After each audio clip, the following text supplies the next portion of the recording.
Dia Bapa yang kekal, gunung batu keselamatanku.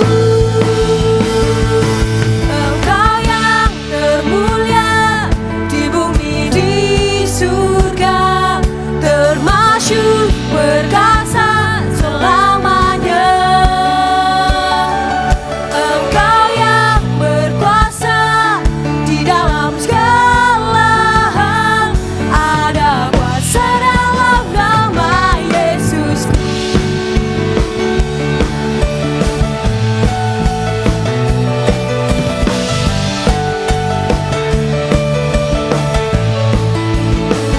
Namanya Tuhan, menara yang teguh, kota benteng perlindunganku. Apa? Allah yang perkasa, ya Bapa yang kekal, gunung batu keselamatanku. Engkau yang termulia di bumi di surga, termasyhur berkuasa selamanya. Engkau yang berkuasa di dalam segala hal, ada kuasa dalam nama Yesusku. Engkau yang termulia di bumi di surga, termasyhur perkasa selamanya. Engkau yang berkuasa di dalam segala hal, ada kuasa dalam nama Yesusku. Kita sama-sama katakan ini dengan iman, amin.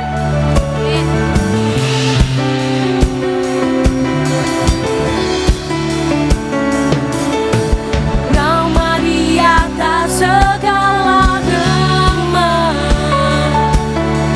nama yang telah membebaskanku.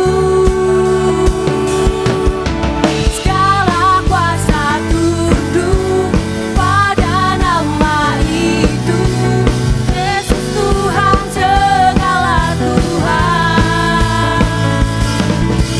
Nama di atas segala nama, amin. Nama yang telah membebaskanku. Segala kuasa tunduk pada nama itu, Yesus Raja segala raja. Engkau yang termulia, Engkau yang termulia di bumi di surga, termasyhur perkasa selamanya. Engkau yang berkuasa di dalam segala hal, ada kuasa dalam nama Yesusku. Ada kuasa dalam nama Yesusku. Ada kuasa dalam nama Yesusku.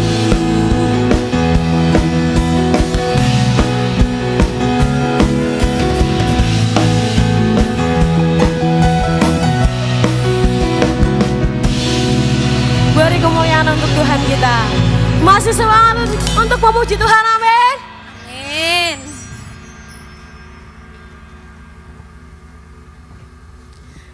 Harus semangat ya. Lagu ini harus benar-benar semangat. Tepuk tangan yang kencang di atas kepala.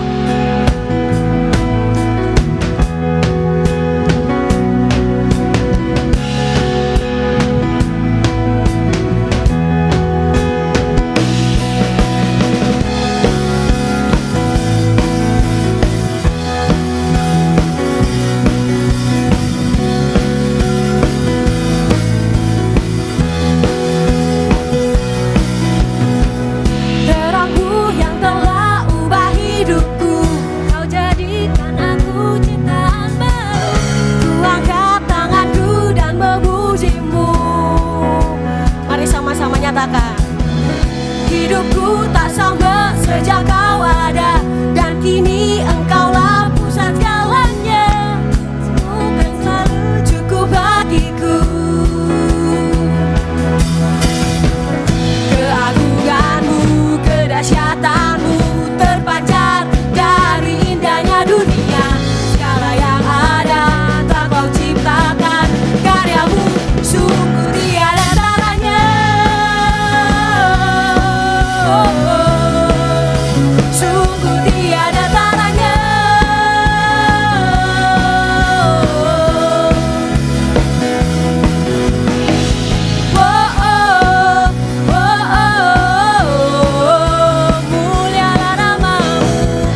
terpanjang dari indahnya dunia.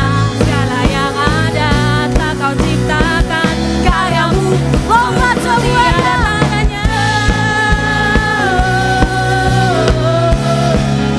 Sungguh tiada taranya.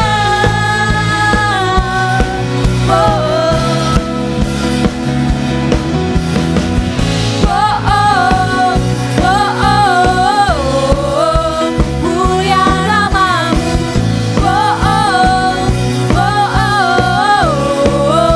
Mulia namamu.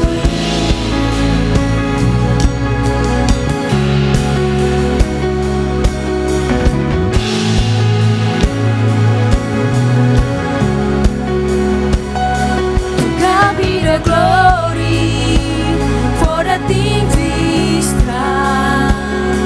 To God be the glory for the things He's done. To God be the glory for the things He's done. To God be the glory for the things He's done.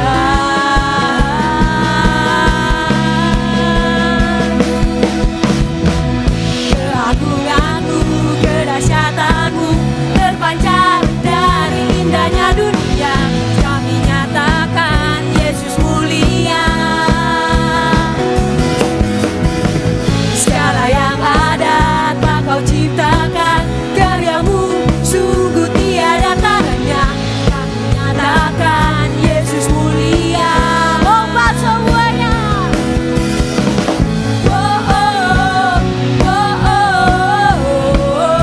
Mulia namamu.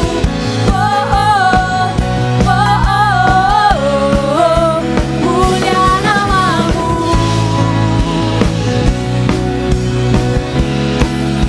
Mulia namamu.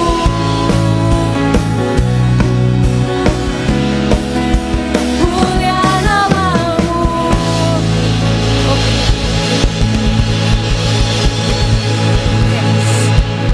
Silakan duduk kembali teman-teman.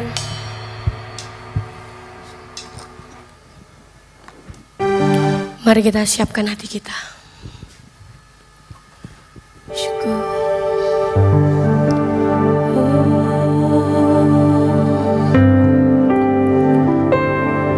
Tuhan, ini kami. Terima kasih Roh Kudus.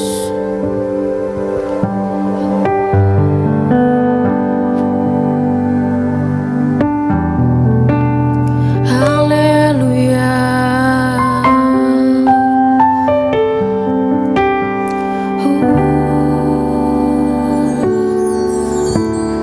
Tuhan Engkau memilihku sebelum ku ada.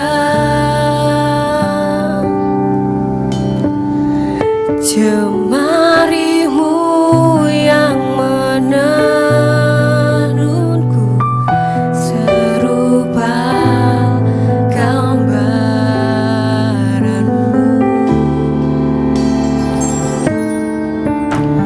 Sebelum ku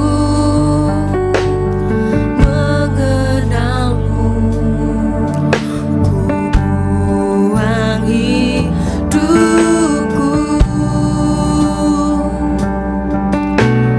Namun Engkau tak pernah lelah mencari diriku.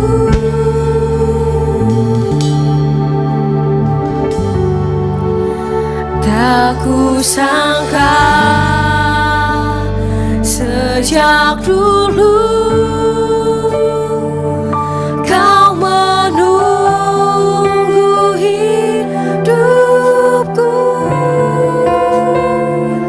Di altarmu ku sadari selama ini Kau menanti.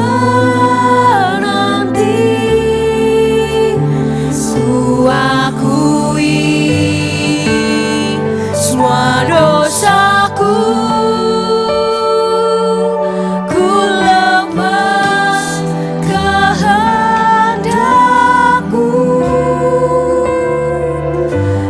seluruh nafasku memuliakan-Mu, Yesus Tuhan, Kaulah Rajaku.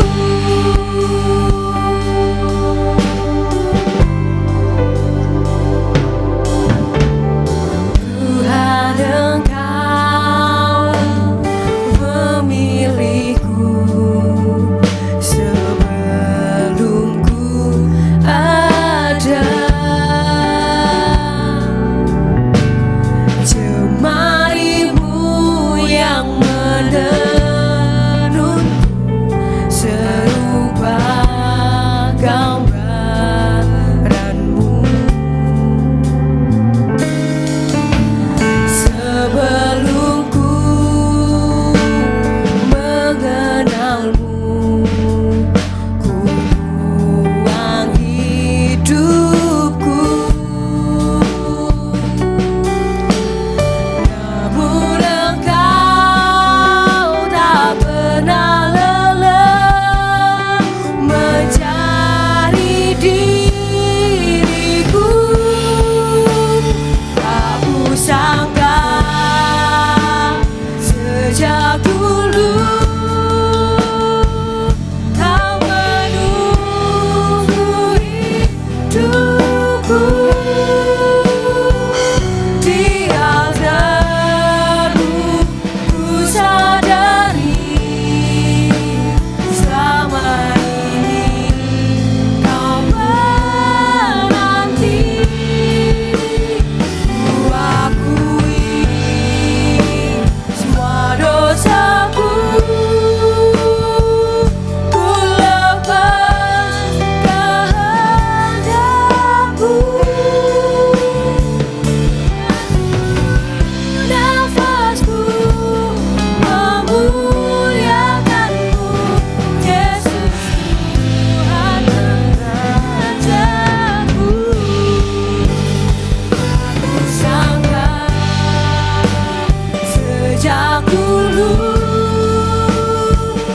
Kau menunggu hidupku.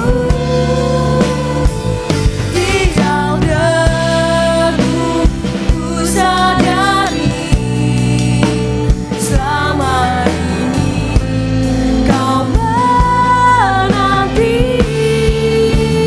Ku akui semua dosaku,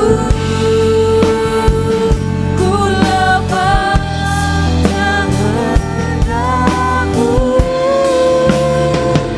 Biar seluruh nafasku memuliakan-Mu, Yesus Tuhan, Kau Rajaku. Biar seluruh nafasku memuliakan-Mu, Yesus Tuhan, Kau Rajaku. Biar seluruh nafasku memuliakan-Mu, Yesus Tuhan, Kau Rajaku. Haleluya.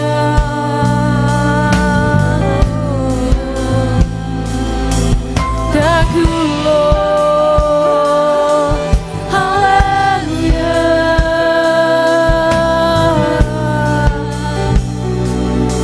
Hallelujah.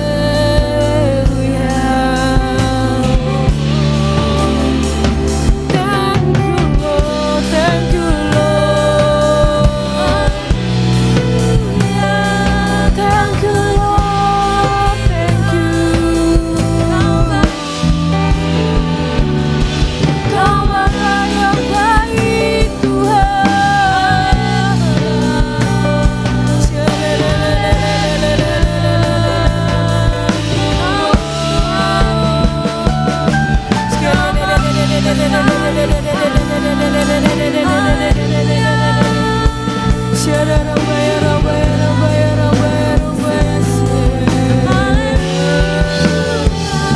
Kau menunggu setiap kami Bapa.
rambaya rambaya so syukur karyamu yang terindah, karyamu yang termegah Tuhan. Oh, sekian rambaya rambaya rambaya rambaya rambaya sekian sekian rambaya rambaya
kasih Yesus. Thank you Lord, thank you Jesus. Inilah kami Tuhan, inilah persembahan kami Tuhan. Biarlah persembahan pujian kami ini boleh menyenangkan-Mu Tuhan. Dan sebentar lagi kami akan mendengarkan firman-Mu. Kiranya Roh Kudus-Mu yang menguasai Tuhan hati kami, pikiran kami, dan hamba-Mu sendiri yang menyampaikan firman-Mu. Kiranya urapan kuasa Roh Kudus-Mu bekerja berkarya di tempat ini Tuhan. Di dalam nama Tuhan Yesus, biarlah Kau sampaikan isi hati-Mu kepada teman-teman di tempat ini Tuhan, dan mereka pulang membawa sesuatu yang baru daripada-Mu. Di dalam nama Tuhan Yesus, haleluya, amin. Selamat sore teman-teman semuanya. Sore, apa kabar? Luar biasa, amin. Oke, langsung aja pada sore hari ini saya akan membawakan sebuah topik tema tentang good stewardship.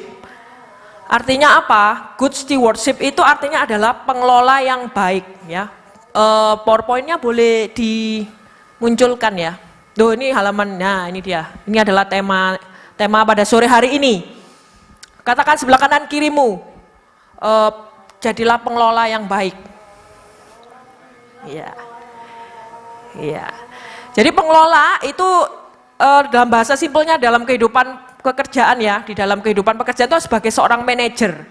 Jadi sebenarnya apa yang kita punya sekarang ini, apa yang Tuhan percayakan kepada kita, itu bukanlah milik kita, ya. Itu adalah semuanya milik Tuhan. Apapun itu adalah titipan dari Tuhan. Berkat yang ada di dalam kehidupan kita, itu semua adalah titipan dari Tuhan, dan kita adalah manajernya, kita adalah pengelola. Dan nanti kita akan bertanggung jawab kepada Tuhan. Nah, itu intinya ya. Begitu. Nah, di next slide.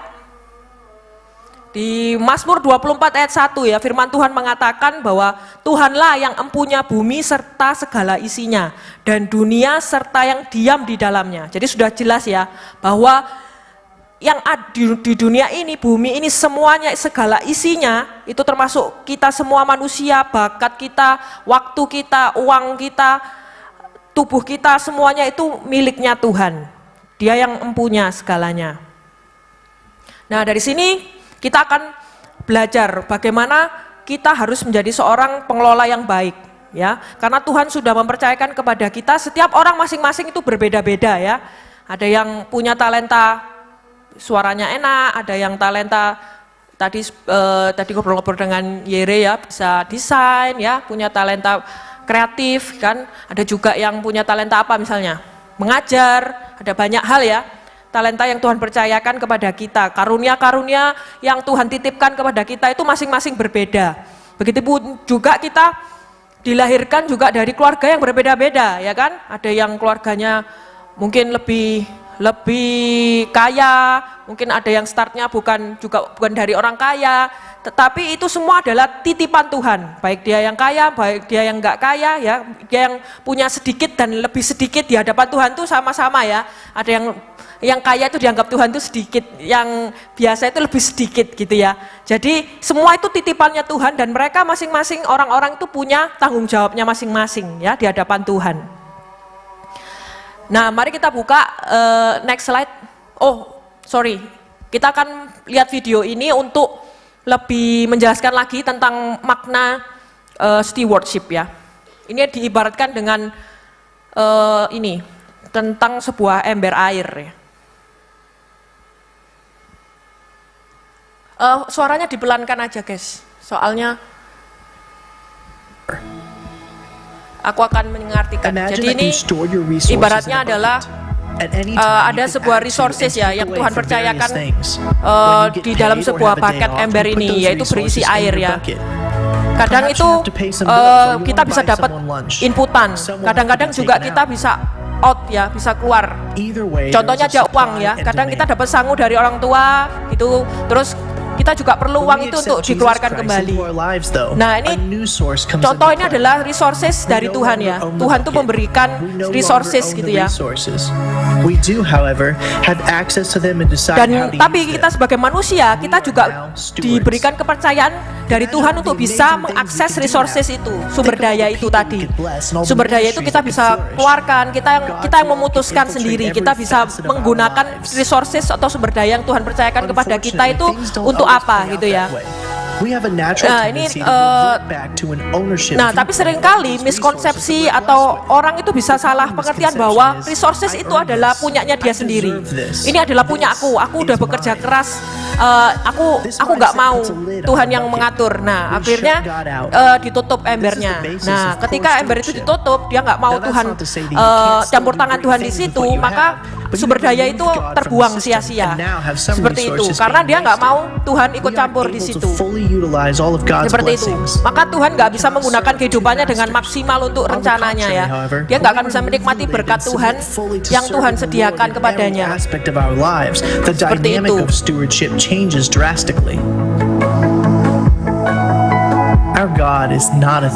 Nah, Tuhan kita itu bukan pencuri ya.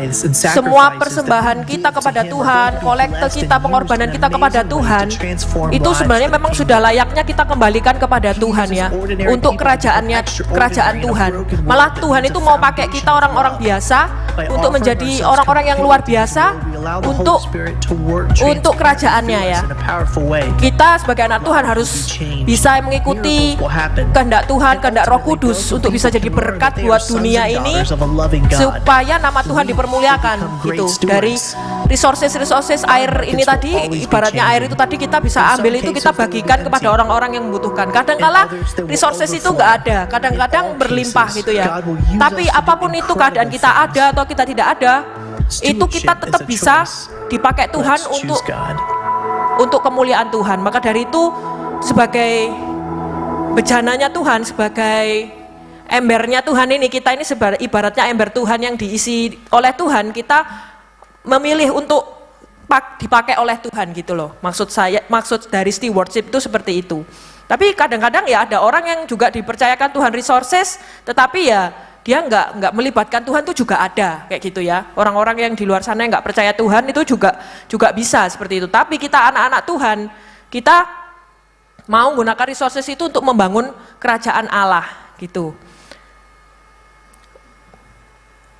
Nah, maksudnya membangun kerajaan Allah itu apa? Bukan berarti kita juga ya kita memberikan persembahan di gereja, kita memberikan perpuluhan, kita mendukung gereja-gereja itu berkembang. Kita juga bisa ministry kita banyak macam ya. Kita bisa langsung juga mungkin sosial charity kepada orang di sekitar kita atau keluarga kita yang membutuhkan. Kita bisa menggunakan sumber daya yang Tuhan percayakan itu di dalam kehidupan kita itu seperti itu contohnya gitu ya. Nah, di ayat Matius 25 ayat 14 sampai 30 kita buka, yaitu perumpamaan tentang talenta. Itu adalah ayat yang mendukung untuk good stewardship ini ya. Ayo kita baca bersama-sama ya di Matius 25 ayat 14.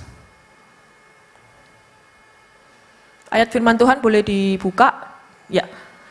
Saya bacakan, sebab hal kerajaan surga sama seperti seorang yang mau berpergian ke luar negeri, yang memanggil hamba-hambanya dan mempercayakan hartanya kepada mereka. Yang seorang diberikannya 5 talenta, dan seorang lagi 2, dan yang seorang lain lagi 1, masing-masing menurut kesanggupannya. Lalu ia berangkat.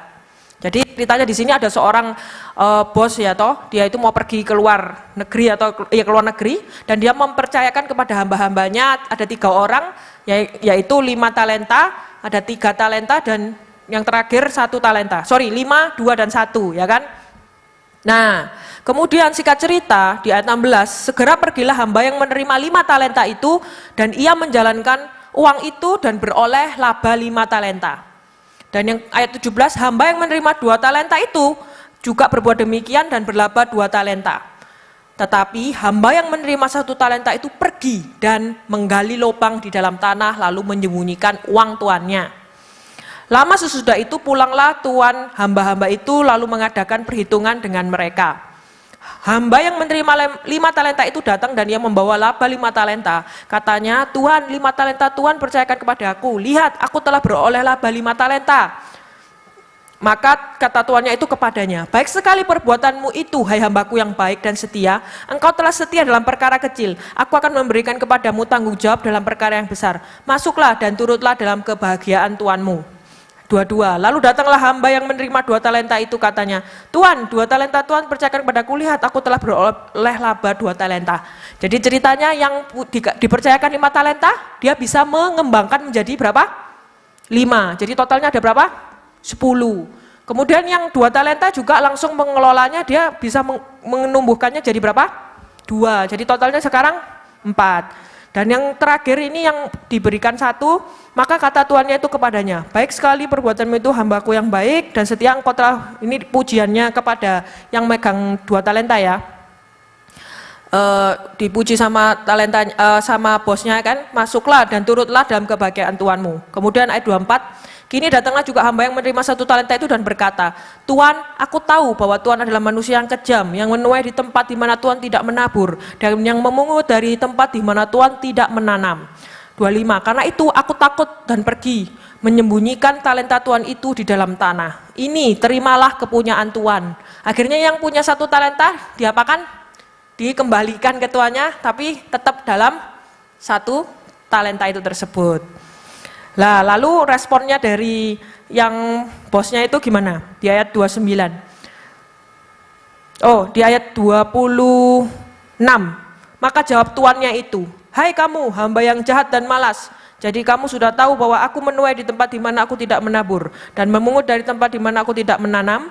27, karena itu sudahlah seharusnya uangku itu kau berikan kepada orang yang menjalankan uang, supaya sekembaliku aku menerimanya serta dengan bunganya. 28, sebab itu ambillah talenta itu daripadanya dan berikanlah kepada orang yang mempunyai 10 talenta itu. 29, karena setiap orang yang mempunyai kepadanya akan diberi sehingga ia berkelimpahan, tetapi siapa yang tidak mempunyai, apapun juga yang ada padanya akan diambil daripadanya. 30, dan campakkanlah hamba yang tidak berguna itu ke dalam kegelapan yang paling gelap, di sanalah akan terdapat ratap dan kertak gigi. Jadi dari Matius kita belajar ya, dari Matius 25 ayat 14 ini perumpamaan tentang talenta yang sering kita dengar ya, firman ini dari sekolah minggu ya, tapi mau kita bahas lebih detail lagi ya. Jadi dalam perumpamaan ini seorang tuan tuh memberikan uang ya toh tadi kepada 3 hambanya ya kan.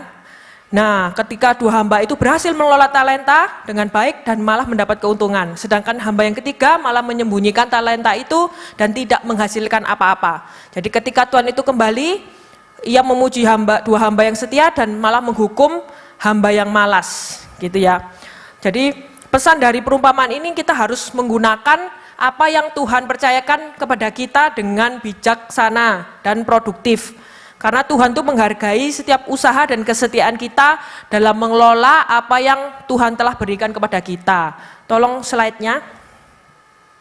Jadi slide-nya sampai di perumpamaan tentang talenta ya, gambarnya. Nah, ini tadi ya toh.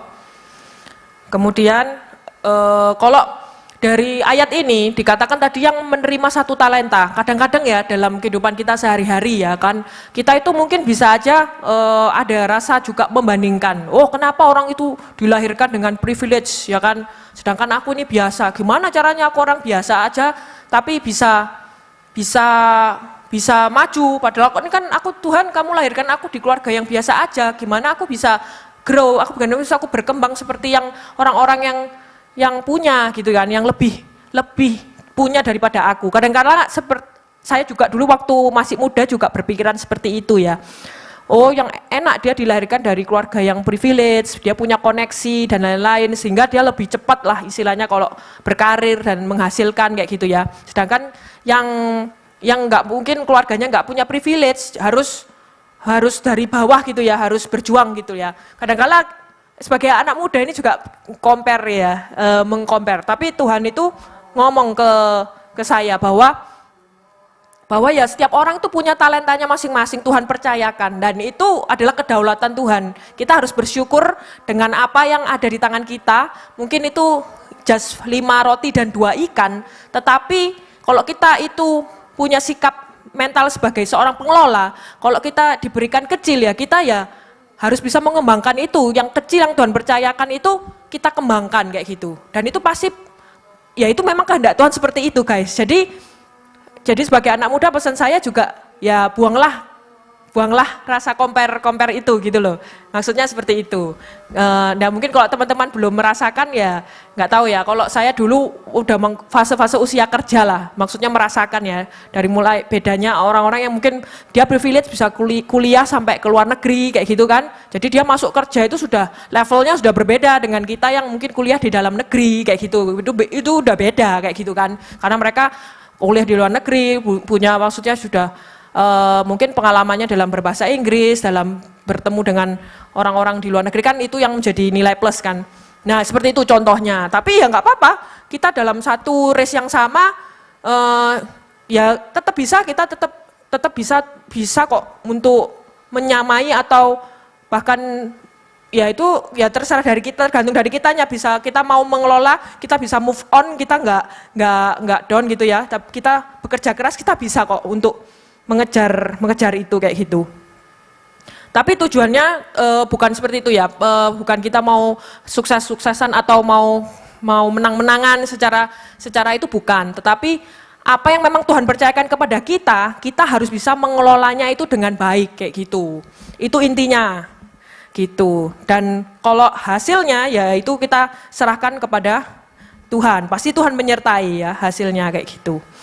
Nah, contoh dalam kehidupan sehari-hari kita, ya kan, kalau kalian ini mungkin masih sekolah, yaitu dari aspek waktu yang Tuhan percayakan kepada kalian kan banyak waktu, belum berkeluarga juga ya kan, kalian masih mengurus diri sendiri. Nah, kalian harus belajar untuk time management, bagaimana mengatur waktu dengan bijak, itu dengan misalnya waktu untuk belajar, berdoa, membantu orang lain, bagaimana bersosial, juga beristirahat dengan cukup. Kadang-kadang anak muda itu istirahatnya kurang cukup, ya kan, tidurnya kebalik-balik ya kayak kelelawar. Kalau malam bergadang, kalau pagi tidur gitu kan. Nah itu time managementnya diatur ya.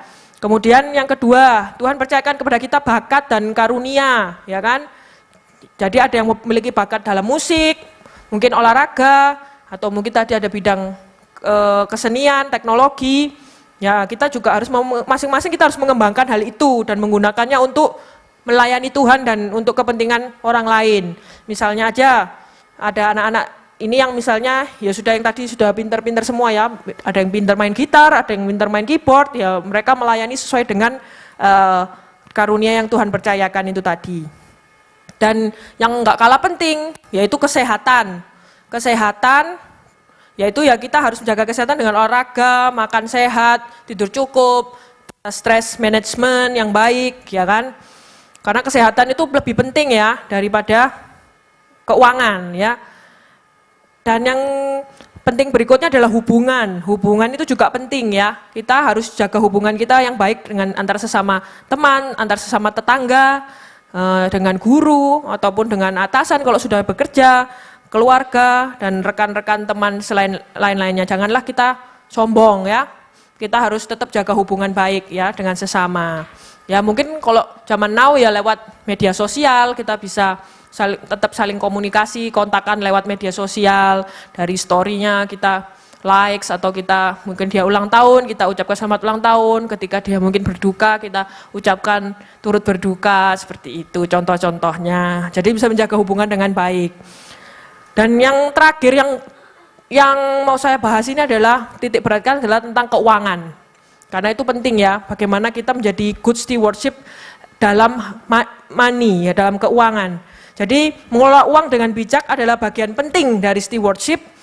Jadi misalnya aja kita bisa belajar untuk menabung, memberikan persembahan, membantu orang-orang yang membutuhkan. Nah ini saya mau tekankan di stewardship tentang keuangan. Lanjut.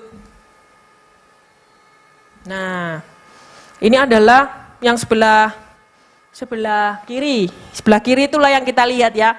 Ketika kita itu dipercayakan Tuhan keuangan, sikap apa yang kita harus miliki, yaitu ya ini tadi, what does God want me to do with His money? His money. Jadi keuangan yang kita punya itu adalah titipan dari Tuhan dan kita harus tanya sama Tuhan, Tuhan apa yang Engkau inginkan untuk aku, want me to do, apa yang ingin Engkau lakukan ya, ingin aku lakukan terhadap uangmu, karena ini uangnya Tuhan ya kan. Jangan seperti yang sebelah sini, what do I do with my money ya kan, artinya uangku, karena itu bukan uang kita, itu adalah his money, titipan Tuhan ya. Oke, jadi ini pesan buat kalian-kalian yang nanti sudah bekerja, terima berkat yang besar gitu ya, misalnya dapat insentif, dapat apa ya, jangan lupa firman ini guys, oke? Amin. Nah ini uang yang Tuhan titipkan kepada kita itu adalah sebuah alat, next, adalah sebuah alat untuk membentuk kita, bahkan itu juga sebuah ujian kepada kita, apakah kita milih mamon atau kepada Tuhan. Contohnya aja kalau mamon atau Tuhan adalah ketika kita diberhadapkan dengan pilihan supaya dapat promosi karir, kita harus promosi karir kan berkatnya besar nih, ya kan, demi supaya kaya dan lain-lain, kita diuji. Apakah kita mau menghalalkan segala cara untuk mencapai itu? Misalnya ya melepaskan iman kita gitu ya. Kita harus ikut-ikutan misalnya kalau di dunia pekerjaan itu kan ada kayak, kalau saya dulu itu ada kayak pesta malam ya, pesta malam, apakah ikut kayak gitu demi bisa deketin atasan, apa misalnya menjaga hubungan dengan atasan dan lain, kita kompromi, intinya gitu loh, kompromi terhadap dunia ya kan, terus minum-minuman, ikut kayak mabuk-mabukan gitu ya. Nah itu hati-hati nanti ya, kalau sudah bekerja. Terus ada juga ujian, apalagi ujian tentang uang ya, ujian keuangan ya kalau kita misalnya butuh uang, terus apakah kita menghalalkan segala cara untuk mencapai itu, misalnya judi online, ya kan, zaman sekarang kan gampang ya, di media sosial, di handphone itu uang 1.000 atau 10.000 aja sudah bisa nyoba-nyoba judi online guys. Ya itu hati-hati, jangan sampai ya, jangan sampai itu bisa membuat kita itu kecanduan akhirnya uang kecil, uang besar semua masuk semua untuk jadikan main judi. Nah gitulah. Yang betul adalah keuangan yang Tuhan percayakan kepada kita, itu kita harus gunakan untuk mempermuliakan nama Tuhan, ya kan, untuk menjadi testimoni, untuk menjadi saluran berkat Tuhan. Biarlah orang yang istilahnya kita berkati itu akan merasakan kasih Tuhan melalui kita, kayak gitu. Nah, berikutnya. Di Ibrani 13 ayat 5 dikatakan, janganlah kamu menjadi hamba uang dan cukupkanlah dirimu dengan apa yang ada padamu. Karena Allah telah berfirman, aku sekali-kali tidak akan membiarkan engkau dan aku sekali-kali tidak akan meninggalkan engkau. Dikatakan di situ, jadi ada gambar orangnya itu ya, dia bingung dengan uangnya sendiri gitu ya, terus dia murung gitu ya. Nah lalu dia mencari firman Tuhan, kehendak firman Tuhan itu gimana. Nah, dia dibilangi jangan kamu menjadi hamba uang dan cukupkanlah dirimu dengan apa yang ada padamu. Jadi misalnya aja, terus ini, dan akhirnya dia akhirnya mengalami kebebasan karena setelah membaca firman Tuhan. Sebelumnya aja mungkin dia itu merasa galau ya, ini contoh kasus anak-anak muda ya. Anak-anak muda itu kan sering mengalami peer pressure ya, tekanan teman sebaya. Mungkin temannya di sekolah itu ada yang bawa tas branded atau handphone mahal ya kan, handphone udah merek tertentu, iPhone gitu kan. Nah terus kita itu melihat itu kayak peer pressure, tekanan teman-teman itu kayak nggak pegang iPhone tuh kayaknya gimana gitu ya, kayak kurang keren atau kurang update, nggak pede akhirnya kan, karena teman-teman semua yang lain sudah pakai iPhone. Nah apa yang harus kita lakukan? Ya apa kehendak firman Tuhan? Firman Tuhan berbicara apa? Being content ya, atau with what we have. Jadi kita harus bersyukur, kita harus konten, karena itu kalau kita ngikuti itu kita jadi gak pede, berarti kita ini hamba uang, ya kan? Hamba uang, akhirnya kita menggunakan segala cara, kita minta mama, atau akhirnya kasihan orang tua kita, akhirnya harus berhutang, misalnya kalau nggak punya, berhutang untuk beli iPhone tersebut gitu loh. Dikatakan pada firman Tuhan, cukupkanlah dirimu dengan apa yang ada padamu, kayak gitu. Jadi ya kalau orang tuanya mampu ya enggak apa-apa gitu ya, bersyukur. Kalau orang tuanya enggak mampu, ya kasihan kan, kayak gitu. Jadi kita sebagai anak-anak muda sendiri, kita juga harus bikin konten aja, bersyukur aja. Kenapa? Why not dengan handphone enggak iPhone juga, kenapa kali? Ya kan, yang penting kan fungsinya, ya tetap bisa komunikasi kayak gitu ya. Justru orang-orang yang mungkin ngolok-ngolok kita enggak punya iPhone itu yang justru antik gitu ya. Kalau padahal karena di masyarakat semua kan enggak semua juga punya iPhone kan itu selera orang masing-masing ya kayak gitu. Kan nggak harus kita harus punya iPhone kalau kita misalnya keuangan kita bisa kita manage dengan baik ya kan. Kita bisa mau beli iPhone bisa misalnya, tapi buat apa kayak gitu? Mendingan uangnya dibuat yang lain kayak gitu. Misalnya gitu. Jadi kalian jangan berpikiran sempit gitu ya bahwa aku nggak punya iPhone atau teman-teman yang lain mungkin pakai tas merek ini, tas merek itu, aku enggak. Itu ya kita harus kembali ke firman Tuhan, jangan mendengar apa kata dunia. Tapi saya percaya bahwa zaman sekarang sudah lebih terbuka, nggak kayak dulu lagi ya. Kalau dulu tuh mungkin ada culture shock, mungkin di Jakarta ya. Saya tuh pernah dengar kalau nggak pakai baju yang bagus-bagus yang dari merek-merek terkenal itu kayak diasingkan dan lain-lain, itu mungkin di kota-kota besar ya. Tapi saya nggak tahu sekarang mungkin sudah berbeda lagi eranya ya. Ya kalian berkumpullah dengan orang-orang yang jangan seperti itu guys, itu namanya toksik ya. Jadi berkumpullah dengan orang-orang yang ya sepantaran dengan kita aja biar nggak kena tekanan seperti itu ya. Biarkan dia berkumpul dengan orang-orang yang mungkin seperti selevel dengan mereka kayak gitu ya. Tapi saya percaya ya semoga kalian dijauhkanlah dari pergaulan-pergaulan yang buruk. Nah berikutnya, karena pergaulan yang buruk merusak kebiasaan yang baik. Jadi nanti kalau pergaulan kalian buruk, orang-orang yang suka hedon, ya hedon yang saya bilang hedon tadi itu yang mungkin harus pakai iPhone atau harus pakai branded item dan lain-lain, itu akhirnya membuat kantong kita terkuras. Akhirnya keuangan kita juga akhirnya berdampak gitu ya. Karena ini adalah pie chart yang sesuai dengan firman Tuhan, yaitu ini, kita spending keuangan kita harus lebih kecil daripada pemasukan. Jadi pemasukan harus lebih besar daripada pengeluaran ya. Dengan cara kalian mungkin bisa manage bikin budgeting ya kan. Kalau mungkin kalian diberikan uang saku 1 bulan sama orang tua, itu melatih kita untuk bagaimana budgeting ya kan. Jadi 1 hari ini dihitung-hitung, aku sudah mulai belajar dari sekarang menghitung uang saku, uang jajan di kantin ini berapa, ya kan cukupnya, ya toh. Terus gitu, misalnya 1 hari 15.000 atau berapa kok sekarang zaman now di kantin 10.000 ya, nggak kurang ya? Kurang ya zaman now ya, 20.000 ya, mungkin 20.000 sehari, 25.000. Ya itu kalian harus manage. Kalau ada keinginan di luar itu mungkin 10.000 lagi beli boba dan catem dan lain-lain, mungkin kepingin itu ya ditahan, ganti air putih gitu loh maksud saya. Jadi harus bisa mengelola keinginan gitu ya, kebutuhan yang nomor 1 bukan keinginan gitu ya. Jadi kalau kalian kepingin ini itu oh ya itu keinginan. Kebutuhanku adalah bisa mengelola keuangan ini dengan supaya 1 hari makan, aku dapat makan cukup gitu ya. Kalau di luar itu kayak misalnya kepingin boba, kepingin snack dan lain-lain, itu adalah keinginan, oke?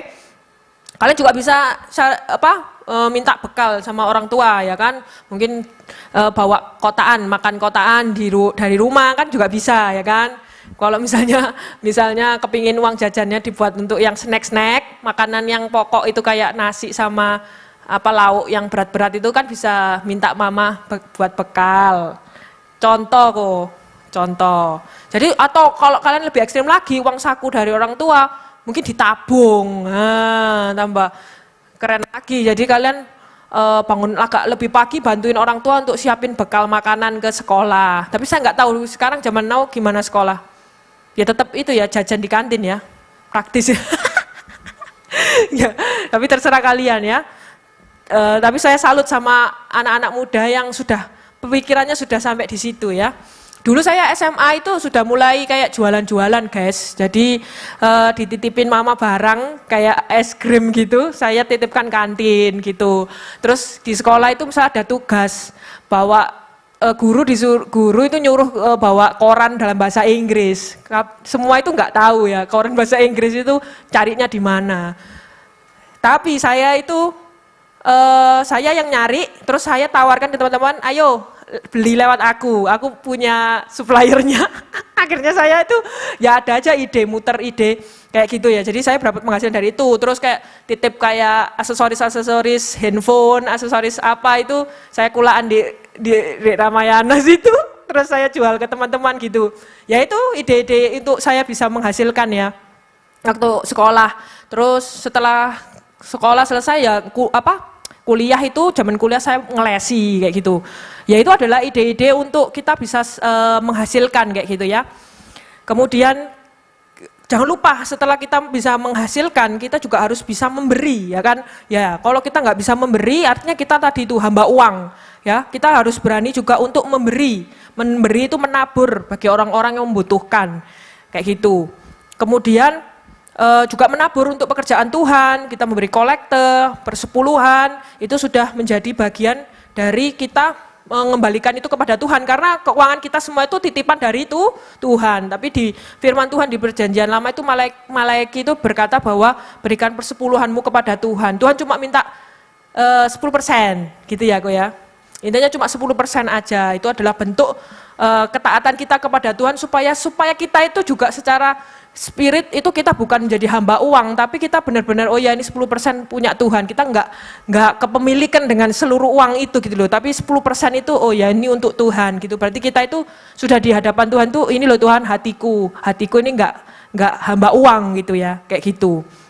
Kemudian jangan juga berhutang. Nah ini dia, debt mortgage the future. Jadi hati-hati nanti buat anak-anak muda yang mungkin sudah bekerja, punya kartu kredit, ada godaan-godaan itu, ya, itu harus di-manage dengan baik kartu kredit itu, ya. Jangan sampai utangnya lebih besar kayak gitu. Jadi kalian kartu kredit itu hanyalah alat pembayaran yang sementara aja. Jadi misalnya spendingnya, aku tahu aku punya uang segini. Dan ini biasanya untuk uang operasionalku, ya, atau operasionalku sehari-hari, misalnya katakanlah contoh 500.000. Nah kemudian kartu kreditnya belanjanya 500.000. Nah artinya kan belanja kartu kredit itu ya 500.000 karena kita tahu kita punya uang untuk bayarin kartu kredit itu. Jangan sampai kita punya, kartu kreditnya ada limitnya besar, itu berarti uangku ya, ini uang yang bisa aku pakai ya. Limit kartu kredit itu jangan salah, itu berarti limit pinjaman guys. Padahal kita nggak punya aset sebesar limit kartu kredit itu. Kadang-kadang limit kartu kredit itu misalnya 10 juta. Berarti kredit aku ini bisa pakai 10 juta ya. Kalian jangan lupa, kalian punya nggak aset 10 juta itu tadi? Kalian punya nggak uang 10 juta itu untuk bayar kartu kredit itu? Kalian itu intinya seperti itu, kartu kredit. Ini sekedar perkenalan guys ya, perkenalan untuk anak-anak ini masih muda-muda ya. Mungkin juga nanti orang tuanya kalian bisa beritahu sama orang tua, jangan ini loh kebanyakan pakai kartu kredit ya Pak Mama kayak gitu misalnya. Ya kan, kalau kalian sudah mengerti duluan dari firman Tuhan gini ya.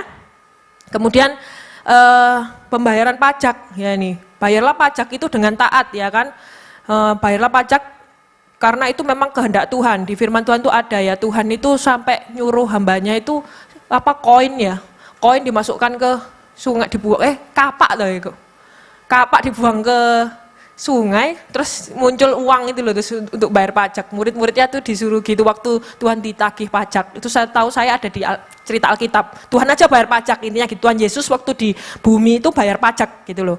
Jadi kita juga harus bayar pajak ya kan kepada pemerintah kayak gitu. Nah ini kalau anak-anak mungkin belum. Nanti kalau sudah bekerja pasti kan juga ada kena pajak ya, pajak penghasilan. Kalian juga waktu makan di restoran kan juga ada PPH, ada PPN gitu ya. Itu juga pajak ya kan. Ya intinya begitu. Kemudian grow itu. Nah ini penting buat anak-anak muda, ya kan. Mumpung masih muda guys, belajarlah instrumen investasi. Karena dari muda, investasi dari muda, nanti waktu 20-30 tahun lagi itu lebih besar hasilnya daripada ketika kalian startnya itu dari usia sudah kayak 20-an, 30-an ke atas gitu. Jadi lebih muda itu lebih cepat. Hasil growth-nya itu lebih besar waktu kalian masih muda gini. Ya, sekarang kan banyak sekali ya di YouTube, di media sosial tentang edukasi tentang investasi itu banyak banget gitu. Ada anak-anak muda itu yang dari usia masih 23 tahun itu sudah jadi milioner ya, bahkan bilioner ya mungkin ya. Dia itu bisa pinter untuk dia tadi itu mencari uang sendiri, dia belajar skillnya untuk mencari uang meskipun itu uang kecil-kecil kayak gitu tadi yang jualan-jualan di sekolah dan lain-lain. kemudian dia belajar tentang instrumen investasi, tentang saham, tentang mungkin reksadana, tentang obligasi. Nah, dari situ dia bisa grow asetnya dia. Jadi dari udah umur di bawah 30 tahun sudah menjadi miliarder, kayak gitu. Nah, jadi kalian mumpung ini masih muda ya, saya himbau kalian untuk mungkin belajar untuk bagaimana grow aset atau grow money. Tapi yang terpenting menurut firman Tuhan itu kan, yaitu juga kita harus punya generosity ya, hati, kemurahan hati. Kita juga harus melihat kalau teman-teman kita atau keluarga kita membutuhkan, kita juga harus bisa membantu mereka kayak gitu. Atau traktir teman-teman sekolah atau menjadi berkat buat guru kita, itu bisa guys, gak harus yang mahal-mahal ya kan. Oke, yang terakhir yaitu cerita perumpamaan tentang pembuat pensil dan si pensil kecil ya. Slide berikutnya. Jadi pada suatu hari seorang pembuat pensil itu sedang berbicara kepada pensil kecil yang baru saja dibuatnya. Jadi sebelum dimasukkan ke dalam kotak lalu dikirim gitu ya, dia itu dengan lembut berkata kepada pensil yang dia buat itu. Intinya dia berpesan, kalau kamu mau jadi pensil yang terbaik kayak gitu ya, ada 5 hal yang perlu kamu ingat di sepanjang kehidupanmu. Jadi ingatlah semua yang aku katakan kepadamu ini karena ini akan membantumu menjadi pensil yang terbaik. Yang pertama, dia bilang, ingatlah bahwa kamu akan mampu melakukan hal-hal yang luar biasa, tetapi hanya jika kamu membiarkan dirimu dipegang dan digunakan oleh tangan seseorang. Tanpa itu, kamu tidak akan dapat menulis apapun. Ya kan? Itu satu. Jadi pesan kepada pensil itu. Ya artinya kalau dalam kehidupan kita, berarti kehidupan kita ini harus dipegang oleh siapa? Tuhan yang menulis kehidupan, menjadikan kita pensil ya, yang menulis istilahnya menggunakan kita untuk bisa berkarya ya kan, itu kita harus mau dipegang Tuhan. Dan yang kedua, kamu akan mengalami saat-saat penajaman yang menyakitkan ya kan, disilet, dikarter, dioroti gitu ya, dari waktu ke waktu. Tapi ingatlah bahwa penajaman itu penting, agar kamu bisa menjadi pensil yang lebih baik dan lebih tajam dari sebelumnya. Ya kayak seperti kehidupan kita seperti pensil ini, kita akan mengalami hal-hal yang menyakitkan proses demi proses, tapi itu membuat kita menjadi pribadi yang lebih baik, ya kan? Dan yang ketiga, jangan khawatir jika kamu membuat kesalahan, kamu selalu bisa memperbaiki kesalahan apapun yang kamu buat, ya. Itu pesannya yang ketiga. Artinya kalau dalam kehidupan kita juga, kalau kita bikin kesalahan, jangan kita down dan akhirnya kita nggak bangkit gitu ya. Kita harus bangkit karena kita bisa untuk memperbaiki kesalahan itu bersama Tuhan ya kan. Tuhan akan memberikan kesempatan kepada kita untuk memperbaiki kesalahan kita. Oke, nomor pesan berikutnya keempat, bagian terpenting dari dirimu adalah apa yang di dalam, bukan apa yang ada di luar. Inti dari pensil adalah grafit di dalamnya, bukan kayu yang ada di luarnya. Dan yang kelima, di setiap permukaan yang kamu tulis, tinggalkanlah bekas dan tanda yang jelas dan mudah dibaca. Tidak peduli bagaimana kondisimu, janganlah pernah berhenti untuk berguna dan teruslah menulis. Itu adalah pesan pada si pensil kecil ini. Dan si pensil kecil pun mendengarkan dengan penuh perhatian dan berjanji untuk mengingat semua yang dikatakan oleh pembuatnya. Dengan penuh keyakinan, ia pun masuk ke dalam kotak pensilnya dan siap untuk menjalani peran yang telah ditentukan untuknya. Dan pembuat pensil pun tersenyum dan berkata, sekarang pergilah dan jadilah pensil terbaik yang bisa kamu lakukan di dunia ini. Saya undang pemuji. Jadi pesan pada hari ini adalah, mari kita menjadi pengelola yang baik, karena itu adalah panggilan untuk setiap kita masing-masing. Apapun profesi yang saat ini mungkin kita jalani, mungkin sebagai anak-anak masih bersekolah, mungkin yang sudah bekerja, ya toh sebagai hamba Tuhan mungkin, atau sebagai tadi desain grafis, sebagai editor ya kan, ya kan, sebagai ibu rumah tangga, sebagai apapun yang Tuhan percayakan kepada kalian, sebagai owner, yaitu adalah panggilan setiap kita adalah menjadi seorang pengelola, ya kan? Tuhan mempercayakan banyak hal kepada kita dan mengharapkan kita untuk mengelolanya dengan baik dan bertanggung jawab. Jadi marilah kita setia dalam hal-hal perkara-perkara kecil, agar kita juga dipercaya dalam hal-hal yang besar. Mari kita berdoa. Tuhan Yesus, terima kasih atas segala berkat yang Kau berikan kepada kami, dan ajari kami Tuhan untuk menjadi good stewardship, seorang pengelola yang baik ya Tuhan. Dan kami mau Tuhan Kau pegang Tuhan kehidupan kami, supaya kehidupan kami ini boleh tetap berguna, kami boleh menjadi berkat bagi orang sesama kami. Pakailah kehidupan kami ya Tuhan, pakailah kehidupan kami ini Tuhan. Kami persembahkan hanya untuk hormat kemuliaan-Mu. Kehidupan kami boleh menyenangkan-Mu Tuhan, dan boleh menjadi Tuhan alat kerajaan-Mu ya Tuhan, menjadi berkat Tuhan dan menjadi kesaksian Tuhan, bahkan fulfilling divine destiny ya Tuhan. Terima kasih Tuhan Yesus. Berikan kami hikmat, berikan kami kekuatan ya Tuhan, untuk mengelola apa yang sudah Tuhan percayakan dalam kehidupan kami.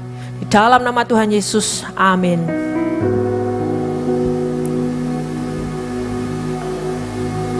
Kau membuatku sesuai rencana-Mu. Kau memegang setiap musim hidup. Serahkan semua kekhawatiranku, ku milik-Mu. Kau membuatku sesuai rencana-Mu.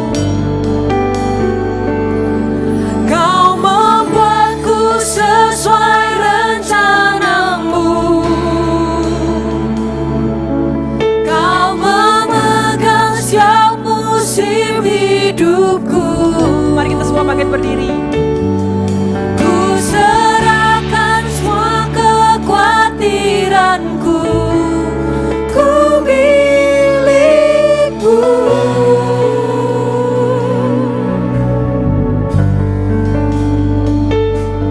Semua kekuranganku Kau pun tahu. Tetap Kau indah dalam, tetap Kau pandang indah dalam-Mu. Ku angkat tanganku dan berseru, ku milik-Mu. Mari sama-sama kita katakan, I am yours, I am yours, now forever, in your grace, I surrender, you are mine, now forever,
Kami bersyukur Tuhan. Terima kasih untuk pesan-Mu yang Tuhan sampaikan buat setiap kami anak-anak youth Tuhan. Kami percaya kalau firman-Mu sendiri berkata, Engkau memberikan kami masa depan yang penuh harapan. Biarlah ketika Engkau memberkati kami mau menjadi seorang pengelola yang baik Tuhan. Sehingga hidup kami boleh terus menjadi berkat, bahkan nama Tuhan dipermuliakan. Kami ingin menjadi orang-orang yang berbeda Tuhan dengan orang-orang dunia di sana Tuhan. Biarlah kami Tuhan menjadi seorang pengelola yang baik. Dan kami rindu, biarlah Tuhan hidup kami akan terus menjadi berkat dimanapun kami berada. Berkati kembali untuk Cece Lolita yang sudah melayani Tuhan. Engkau juga yang akan menghantarkan kembali perjalanan pulang ke kota Mojokerto. Engkau memberkati suaminya, memberkati anaknya untuk Joel Tuhan, juga bersama suami Pastor Daniel. Dan kalau besok mereka akan kembali melayani di tempat ini, Tuhan berkati. Kau pakai seluruh keluarga ini Tuhan untuk terus menjadi alat bagi kemuliaan nama Tuhan. Dan kami yang sudah mengikuti ibadah youth sore hari ini, kami akan rindu Tuhan. Kami akan meninggalkan tempat ini dan kami akan menerima berkat yang daripada-Mu. Saudara, angkat kedua tangan-Mu dan terimalah berkat Tuhan. Tuhan memberkati engkau dan melindungi engkau. Tuhan menyinari engkau dengan wajah-Nya dan memberi engkau kasih karunia. Tuhan menghadapkan wajah-Nya kepadamu dan memberi engkau damai sejahtera. Terimalah semua anugerah, kebaikan, perlindungan dan penyertaan hanya di dalam satu nama, dalam nama Tuhan Yesus Kristus. Setiap saudara yang sudah menerima berkat, mari kita katakan amin. Oke, silakan duduk. Kita akan mendengarkan